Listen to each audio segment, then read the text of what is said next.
Os Ministérios da Saúde e da Educação vão ser os mais afetados por um bloqueio adicional de R$1,5 bilhão no orçamento deste ano. A gente volta a conversar com a nossa repórter Yasmin Costa, direto da capital federal. Yasmin, esse bloqueio é temporário?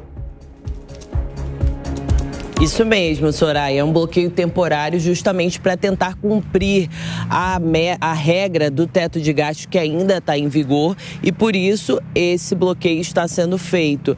Claro, o governo avalia, sinaliza e confirma que caso as contas consigam ser ajustadas, o recurso vai ser repassado, vai voltar para os setores que agora foram bloqueados, como você disse, R$1,5 bilhão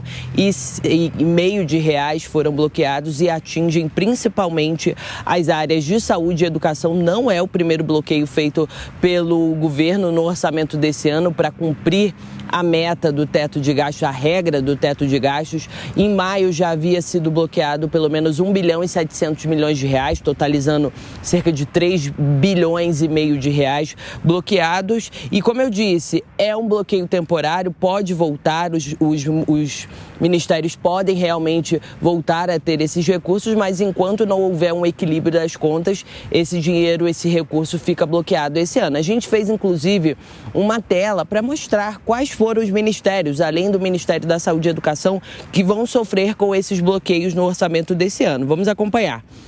Saúde está em primeiro lugar com R$452 milhões bloqueados, seguidos de educação com 332. Na sequência vem transportes, cidades, desenvolvimento e assistência social, que tem um total bloqueado de R$144 milhões. Temos uma próxima tela que diz que o Ministério do Meio Ambiente também vai sofrer com esse bloqueio de R$97 milhões.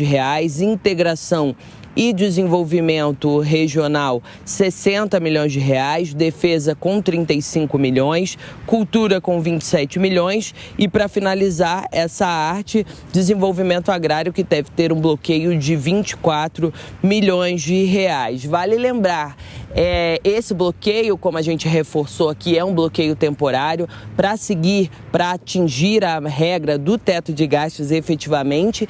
E lembrando também que essa questão envolvendo a regra do teto de gastos é um assunto que está dentro do Congresso Nacional, porque vai haver muito possivelmente uma mudança nessa regra. O arcabouço fiscal vai substituir o teto de gastos. Essa proposta de arcabouço fiscal já está em tramitação dentro do Congresso Nacional. A expectativa da equipe econômica do governo é que agora, no segundo semestre, consigam efetivamente a aprovação. Já passou pela Câmara, passou pelo Senado, mas como teve uma alteração ali no Senado, no texto do arcabouço fiscal, agora no retorno das atividades dos parlamentares, o texto vai voltar para a Câmara para analisar as mudanças que foram feitas e, se tudo correr como a equipe econômica do governo quer, até o final desse semestre, mais tardar em outubro, a nova regra fiscal para o Brasil vai estar valendo. O arcabouço fiscal vai substituir essa atual regra do teto de gastos. Agora, Yasmin, a Constituição ela estabelece um valor mínimo, em recursos tanto para a saúde como para a educação. No segundo semestre deve ser encaminhada uma proposta de emenda à Constituição para aumentar esse piso? Essa é a expectativa. A sinalização foi dada no meio desse semestre, do semestre passado, lá por volta de maio. O Tesouro Nacional, a Secretaria do Tesouro Nacional sinalizou que a equipe econômica do governo está trabalhando com a possibilidade de encaminhar agora, no segundo semestre, essa proposta de emenda à Constituição para fazer essa alteração de valores. A área econômica vai alterar o formato da correção do piso de valor mínimo para o gasto em saúde e educação, e a expectativa é que já valha para 2025. Por quê? Porque em 2024 volta a valer, se não houver nenhuma alteração, a regra antiga, que limita o quê? Os gastos com saúde devem ser de ao menos 15% da receita corrente líquida e o de educação 18% da receita de impostos. A Secretaria do Tesouro Nacional diz que o objetivo dessa mudança, dessa possibilidade de mudança, desse encaminhamento de uma proposta de emenda à Constituição para o Congresso Nacional é para que o piso com saúde e educação que eles aumentem, que eles tenham efetivamente um aumento real nessa despesa e que esse aumento possa ser acima da inflação, não fique atrelada a essa questão envolvendo a inflação. Possibilidade essa que a gente precisa acompanhar, porque pelo menos a princípio isso está só ali nos bastidores da equipe econômica, mas pode ser que ela chegue a essa proposta de alterações aí nos recursos para saúde e educação, essa proposta de emenda à Constituição pode ser que agora nesse segundo semestre efetivamente chegue ao Congresso Nacional. Volto com vocês. Debates envolvendo orçamento e agora bloqueio, principalmente em ministérios importantes, gera debates e, claro, a gente segue acompanhando. Obrigada, Yasmin, pelas suas informações. Vamos repercutir esse assunto com os nossos comentaristas, começando com Nelson Kobayashi. Nelson, o que pode ocasionar? Quais as consequências? A gente viu, Yasmin trouxe ali, claro, vários ministérios também vão ter bloqueios, mas saúde e educação são um dos principais, Quais as consequências nesse bloqueio, ainda que temporário? Isso já mostra uma falta de planejamento inicialmente, Soraya, porque se a regra atual é a do teto de gastos, que o governo equalizasse a despesa pública em relação à saúde e educação, principalmente, durante todo o ano, de uma maneira que pudesse honrar com o compromisso do teto de gastos, que já foi furado. Não é nem o teto de gastos, é o teto de gastos mais 160 bilhões com aquela emenda que nós tivemos já no início do governo.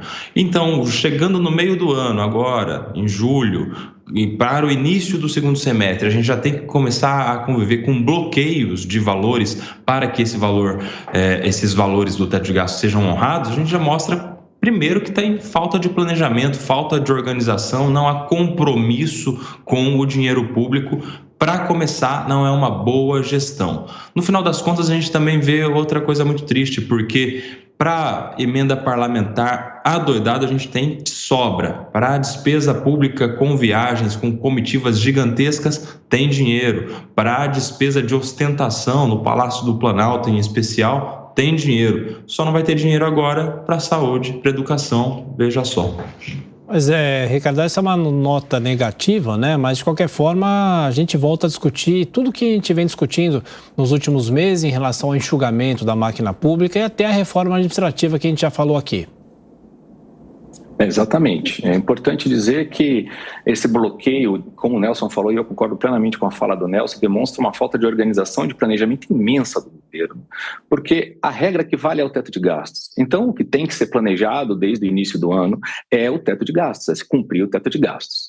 Isso não aconteceu, por isso a necessidade desse bloqueio agora. O governo talvez contasse com uma aprovação mais rápida, mais ágil do arcabouço fiscal, que também não aconteceu. Houve uma mudança no Senado, volta à Câmara dos Deputados para essa análise. Então nós esperamos que de fato seja um bloqueio temporário, que com a aprovação do arcabouço fiscal isso mude, e triste a gente ver que duas áreas tão importantes são sempre tão afetadas quando o governo tem que fazer algum tipo de bloqueio, algum tipo de restrição de gastos, que são saúde e educação. Isso é muito ruim, demonstra realmente que o governo talvez não tenha essa priorização total com essas áreas.